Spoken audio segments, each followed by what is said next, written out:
Special series के volume 7 में एक बार पुनः आप सभी का ग्रांड वेलकम। तो आए, अभी हम लोग सिंप्लीफिकेशन में ही चल रहे हैं और आज हम स्टेटमेंट का चल रहे हैं। उम्मीद करते हैं कि आज के बाद हम लोग नेक्स्ट चैप्टर में इन करेंगे। मेरा सवाल है, दो संख्याओं का योग यदि 49 है और उसका डिफरेंस यदि 3 है तो उन दोनों संख्याओं का मल्टीपल कितना होगा, गुणनफल कितना होगा।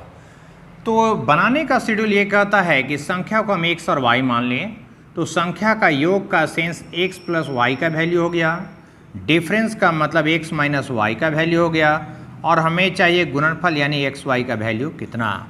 तो एक तरीका ये कहता है कि हम एक्स वाई का वैल्यू जो है शॉर्ट में निकाल लें और दूसरा कहता है बाई फार्मूला हम इसको यूज़ कर दें। तो पहले हम फार्मूला पे चलते हैं। x plus y whole square is x minus y whole square plus 4xy। तो x प्लस वाई का वैल्यू 49 है, that means 49 square equal to 3 square plus 4xy। अब अगर इस नंबर को हम एक साथ करना चाहें तो 49 का स्क्वायर माइनस 3 का स्क्वायर, 4 को इधर करना चाहें तो बाई 4, ये किसका वैल्यू बच गया, xy का। अब a square minus b square का फॉर्मूला किस में टूटता है, तो a plus b into a minus b by 4। तो 49 और 3 52, 52 में 4 से अगर हम भाग देते हैं तो आ गया 13 बार। यानी हमको करना क्या है, 13 इंटू 49 से 3 गया 46, 13 छक 78, 7, 13 चौका 52 और 7 61, यानी हमारा रिजल्ट होगा 618। लेकिन इतना करने का समय आपके पास नहीं होगा, क्योंकि हम कंपटीशन की बात कर रहे हैं। ये बनाने का शेड्यूल अवश्य है, लेकिन इस तरीके से आपको नहीं जाना है। अब देखें हम डायरेक्ट अप्रोच में क्या करें। अगर योग और डिफरेंस दिया है तो पहली संख्या यानी बड़ी संख्या क्या होता है, तो दोनों का सम बाई 2। तो 49 और 3 52 का आधा यानी कि 26 पहली संख्या यानी बड़ी संख्या, और सेकेंड संख्या दोनों का डिफरेंस बाई 2। 49 से 3 गया 46, 46 का आधा यानी कि 23, बस गुना कर देना है।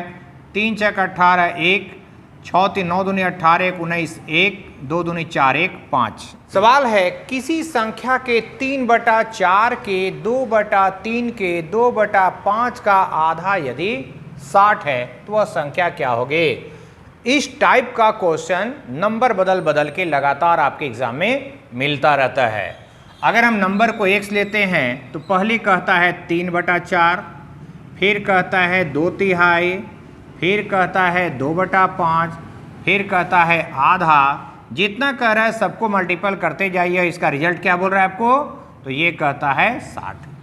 अब रह गया बात कैसे हम जल्दबाजी में इसको कट कर सकते हैं, उस पर ध्यान लगाना।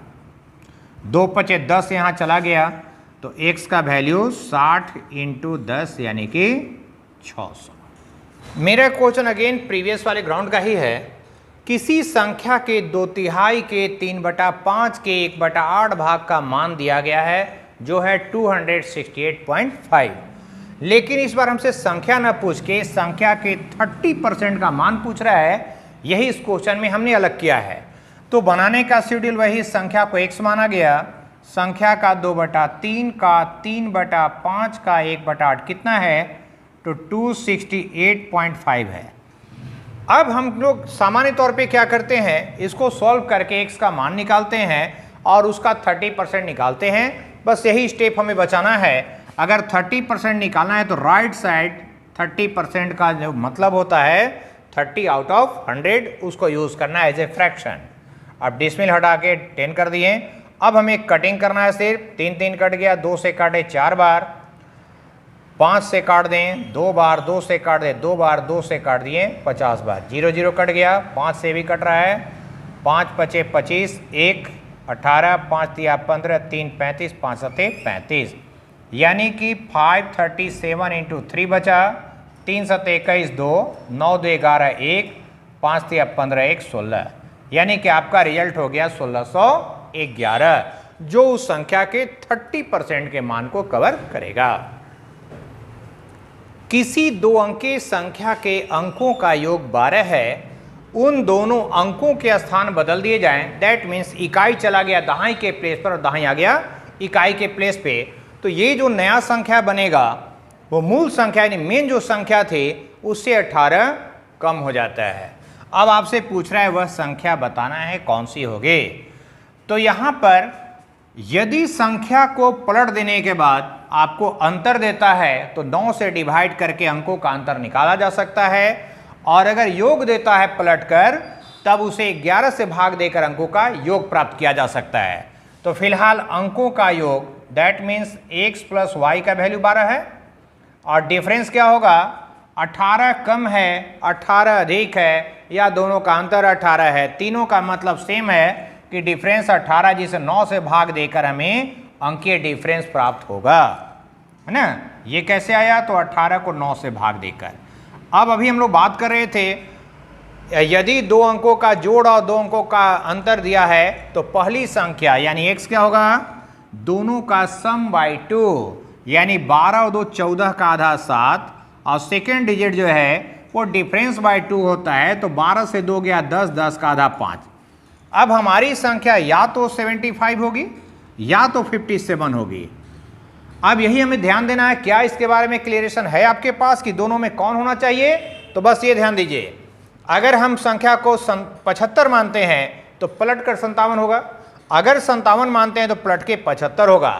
अब सवाल है, नई संख्या मूल संख्या से 18 कम हो जाती है, यानी नई संख्या जो है छोटी हो जाती है, तो पहली संख्या बड़ी है। इन दोनों में बड़ा कौन है, तो वो है 75, यानी कि आपका आंसर 75 न कि 57। ये यहां पर यही चीज आपको क्लियर करता है। किसी संख्या और उसके वर्ग का योग करने पर यदि 380 आता है तो वह संख्या बताएं। तो इसमें एक शेड्यूल होता है बनाकर और एक शेड्यूल होता है डायरेक्ट आंसर पे जाना। तो पहले हम बनाने की बात करते हैं।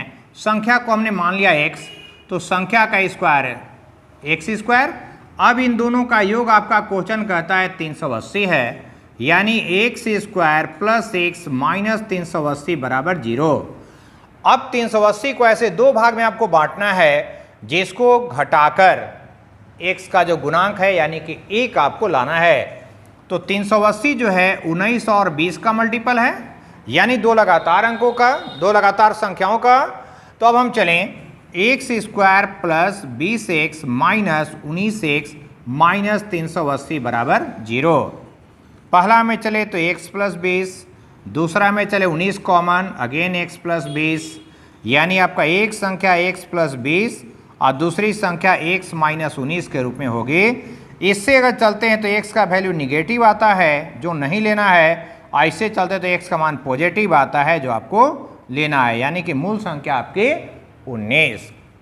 अब रही बात, मैंने भी कहा कि डायरेक्ट भी बनाया जा सकता है। तो डायरेक्ट कैसे, आपको स्क्वायर के साथ किसी नंबर को जोड़कर 380 आता है, दैट मीन्स कि स्क्वायर जो है 380 से थोड़ा नीचे है ना। तो किस संख्या का स्क्वायर 380 से ठीक नीचे है, तो आप देख सकते हैं 20 का स्क्वायर 400 जो इसको पार कर जाता है, 19 का स्क्वायर 361 जो इसके नीचे है। तो क्या 361 में संख्या यानी 19 जोड़ के 380 आता है, यदि हाँ तो आपका आंसर 19। ये चीज आप बनाना नहीं है आपको, बल्कि थिंक करना है। जब आपकी प्रैक्टिस बेहतर होगी, जब आप थोड़े स्क्वायर को याद रखेंगे, तो ऐसे कंडीशंस को सॉल्व करना आपके हिस्से में अवश्य आएगा, तेजी में कर सकते हैं आप। लेकिन ये हर बच्चे के लिए सुलभ है। जो बच्चा थोड़ा भी जानता है, जो सिंपल मैथ का बेहतर समझ सकता है, चाहे वो 8वां 9वां 10वां का ही क्यों ना हो, वो भी इस चीज़ को बना सकता है। लेकिन कॉम्पिटिटिव स्टूडेंट के लिए ये चीज़ बिल्कुल हम कहते हैं बेकार है। बनाना नहीं है, हमें उस रिजल्ट तक आना है, क्योंकि कंपटीशन हद से ज़्यादा बड़ी होती जा रही है। अगर हम कन्वेंशनल मेथड का यूज़ करते हैं तो कोई डाउट नहीं कि आप सिर्फ अपने आप को गणितज्ञ समझते रहिए, आपका कुछ भला कंपटीशन लाइन में नहीं हो सकता है। सवाल है, यदि किसी संख्या के 35% का मान 385 हो तो उसी संख्या के 5% के 5% का मान कितना होगा। यदि इसमें एक ही परसेंटेज लगा होता तो आपके लिए क्वेश्चन बेहद कॉमन होता, परसेंटेज का यूज भी करने की जरूरत नहीं पड़ती। लेकिन एक में 1% और सेकेंड में 2% हो तो परसेंटेज का यूज करना है। परसेंटेज का मतलब आउट ऑफ 100 होता है, तो जितना परसेंट बोलता है उतना बटा 100 की बात की जा रही है आपसे। अब आपसे किसका वैल्यू दिया है 35%, यानी 35/100, इसका वैल्यू कितना कर रहा है, तो ये है 385। अब आपसे क्या पूछ रहा है 5%, यानी 5/100 का 5/100, इसका वैल्यू कितना। तो अगर हम क्रॉस कर दें, यानी वाट बराबर, तो 385 इंटू ये ग्रुप हो जाएगा 5/100, 5/100, ये ग्रुप नीचे आ जाएगा, यानी कि 35 आ गया नीचे और बटा 100 जो है वो आ जाएगा ऊपर। तो ये कटेगा, 5 से इसको काटिए 7 बार, 7 से कटेगा, 7 पचे 35, 7 पचे 35। 100 अगर पूरी तरह नहीं कट रहा है तो मत काटें, क्योंकि इसको काट के आप टेंशन बढ़ाएंगे। 100 से भाग देना कहीं भी किंतु परंतु नहीं है, बड़े आसानी से आप दे सकते हैं। 5 पचे 25, 80 2, 25 और 2 27, 100 मतलब 2 0, 2 अंक लेफ्ट खिसकाइए, आपका रिजल्ट तैयार।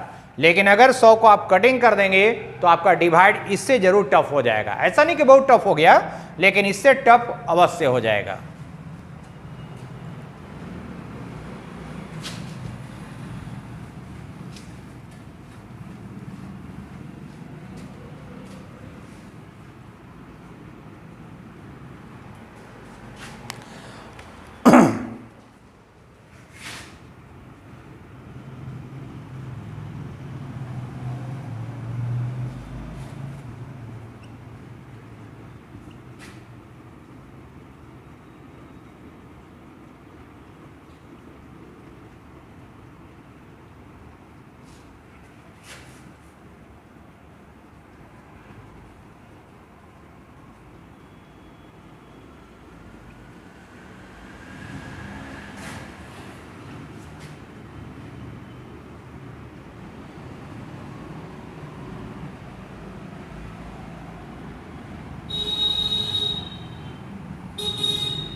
तीन अंक की एक संख्या है जिसमें इकाई और दहाई के जो अंक है उसको हम रिवर्स कर दे रहे हैं, एक दूसरे से एक्सचेंज कर दे रहे हैं, और एक्सचेंज करने के बाद जो संख्या बनती है वो मूल संख्या से 27 अधिक हो जाती है, बढ़ जाती है।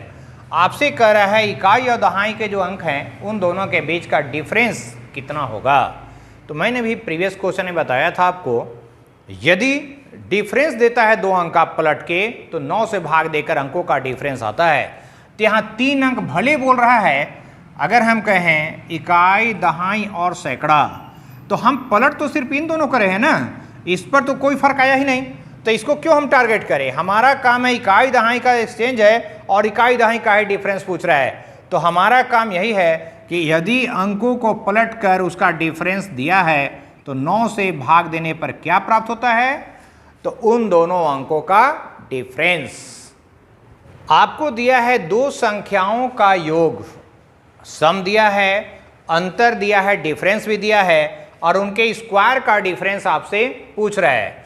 तो अगर संख्या को x और y मान लें तो x square minus y square आपसे पूछ रहा है, और a square minus b square का फॉर्मूला क्या है, तो a plus b into a minus b. अब आपको सम जो है 50 दे चुका है और डिफरेंस आपको 6 दे चुका है, तो 6 पचे 30, यानी कि आपका रिजल्ट 300।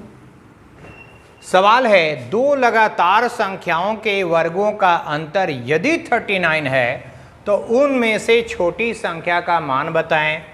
तो आपका है x और y अगर अगेन मानते हैं तो x square minus y square बराबर 39, और इसका फॉर्मूला क्या है, तो x प्लस वाई और x माइनस वाई, ये 39। अगर दोनों संख्या जो है रेगुलर हैं, लगातार हैं, तो x माइनस वाई तो 1 होगा, और 1 से गुना करने पर कोई फर्क नहीं पड़ता, इसे इसको हम इग्नोर कर देंगे, यानी 39 डायरेक्टली कह सकते x प्लस वाई का वैल्यू हो गया।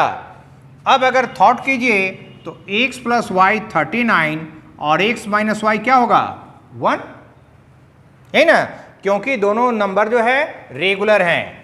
अब छोटी संख्या मतलब y आपको चाहिए, और मैंने अभी बताया ऐसे इक्वेशन के लिए कि फर्स्ट यानी x का वैल्यू यानी बड़ी संख्या दोनों का जोड़ बाय 2 और सेकेंड यानी छोटी संख्या दोनों का डिफरेंस बाय 2। तो हमें चाहिए छोटी यानी 39 से 38, 38/2 यानी कि 19।